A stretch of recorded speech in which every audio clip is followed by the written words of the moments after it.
Bulavinaka, and a very good evening to you all. Thank you for the update on your preparations. This is the first time I've been here. I'm very impressed with the facility.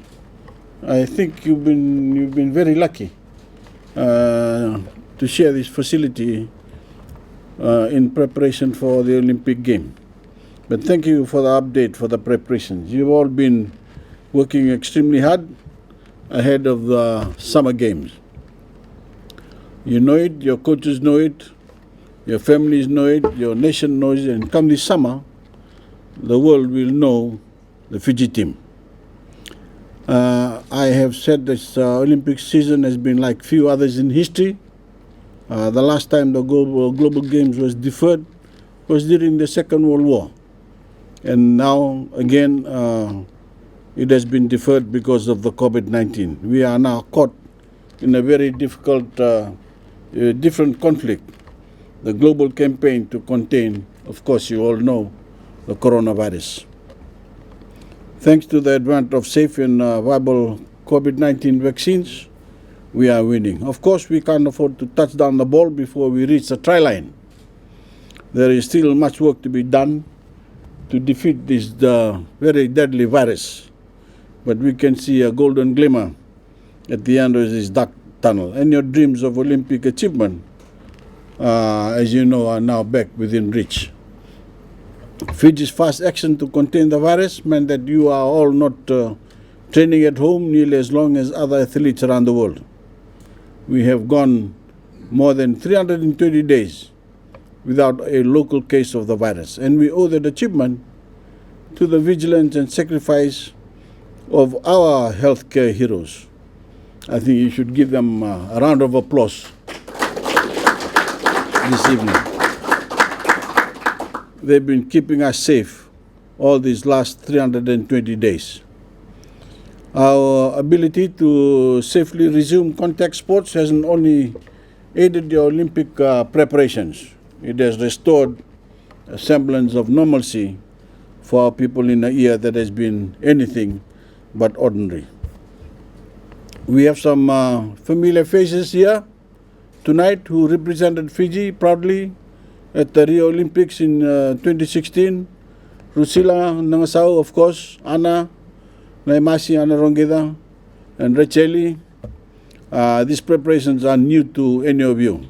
Maybe a little bit tougher now with the coaches and assistant coaches. I hope it gets tougher still. When you take the field in Tokyo, we'll see the benefit of that experience. But tonight, I want to speak to you. I want to speak about what we've already seen.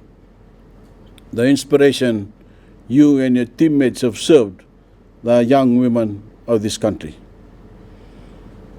I've just returned this afternoon having addressed youths of the region who are putting together some work on climate change. And I've been very impressed with the numbers that have turned up, and I've been very impressed with what our youths are doing. And of course, I'm always impressed with the Fiji Sevens girls team. When our coaches were looking to assemble the squad that ultimately competed in Rio, there were 200 registered women rugby players in Fiji. 200 when we first looking to assemble the squad. Now there are more than 1,000 women rugby players. And I want to credit the outreach we've done to spur interest among women in this game. But really we all know that nothing motivates young people more than watching their heroes compete on the world's greatest stage.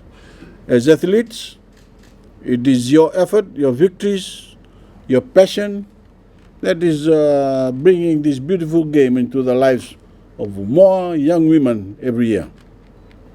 And this year, of course, their eyes are upon you once again. Fijian fans may not be out in full force in Tokyo due to the COVID restrictions, but we will be with you. You know that.